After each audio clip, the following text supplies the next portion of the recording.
All right, we're back here in the fourth set, and so far it is UST with a 2-set advantage. And this means that this is a must-win set for the Lady Stags, but they are right on track in doing that. They're up 8-6 with Cruz serving. Ortiz gets stuck up by Pepito. They go to Benito over the block. Carolino to Buali. Now they give out a free ball to UST. Let's see what they give. Benito sending it over again. Carolino. Oh, nice save from Buali. Excellent save there. Oh! Cruz was already moving forward and Michel already saw na papasok na, no? Hindi na makukuha yung sakot.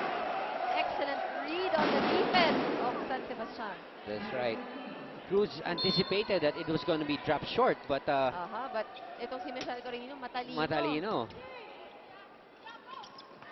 Good coverage. Look at Zeng dive for each and every ball. You can really see the effort.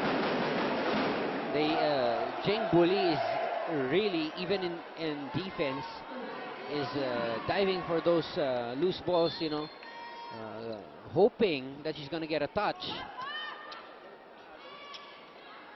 Benito to Banaticla. Oh, this is up in the air. Good save from Cruz, or from Belen. Benito off the block.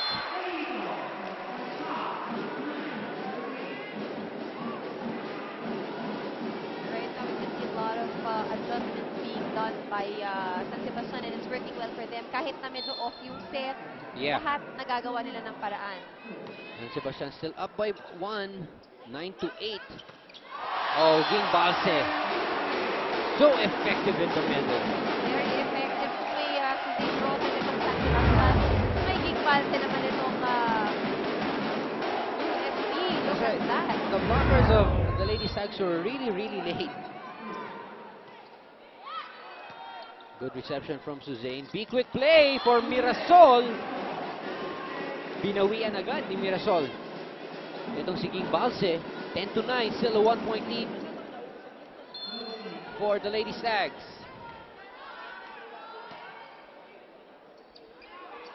Aiza Maiso with a bad reception right there. Banaticla. Buali now in the front line, hitting Balse. Good recovery by Pepito. They give it back to Buali.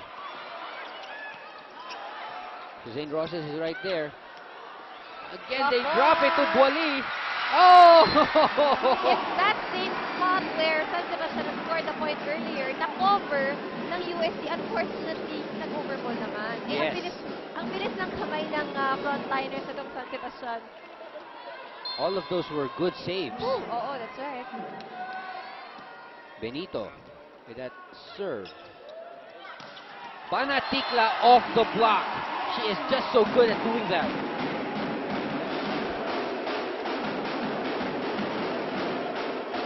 Good job by Maru Banaticla. Axel, the official outfitter of the Shakey's, V. Lee. Itong si Balse working very hard to help out her teammates so far, no? Throughout the game, she has already contributed 15 points. And we are tied at 11 as Jeng Buali fires it wide. And Rhea Dimakulangan up to serve. Poor reception from Benito. Oh, how did Buali get that over? Oh, what a block from Mirasol. Oh! She had the right thing in mind. Sayang. Some poor execution, but she really had the right thing in mind.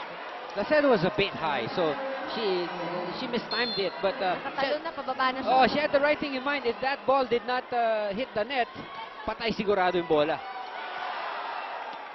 They give it back to Buali, and she is misfiring all her attacks at the moment.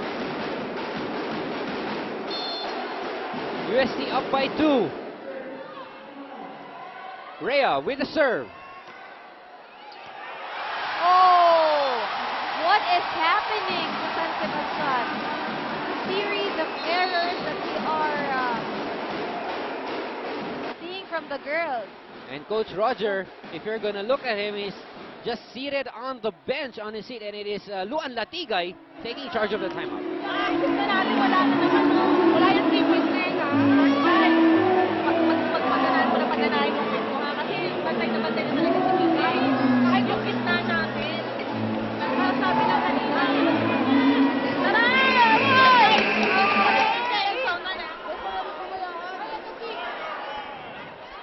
That only goes to show how disappointed he is, Coach Roger. There he is. Not a word to say to the girls for Didn't this even set. look at them. Hindi man na tumayo talagang wala. Tingnan natin what gives here. Rhea Di Maculangan with the serve. J. Mark's Tuna Grill, the best grilled tuna in town. That's J. Mark's Tuna Grill. Suzanne Rosas with the reception. And Jing Buli just dropping it. Keeping it alive is Jean Balse. Let's see what happens. Quick play to Mirasol. The block is there. Valses is doing an excellent job. I keep on saying it over and over again. Dahil ang ganda nga naman ang ginagawa nitong si Jing Balse. That was a single block. Look at that. On the replay, that was a solid block. Super elegant block from Jean Balse.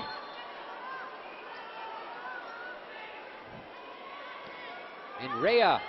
Oh! Misreception from Suzanne! Suzanne Rosas, we know her as an excellent defender. That's right. Great in giving good passes. That's right, but USC now enjoying a 5-point lead. They are up 16-11 in this fourth set.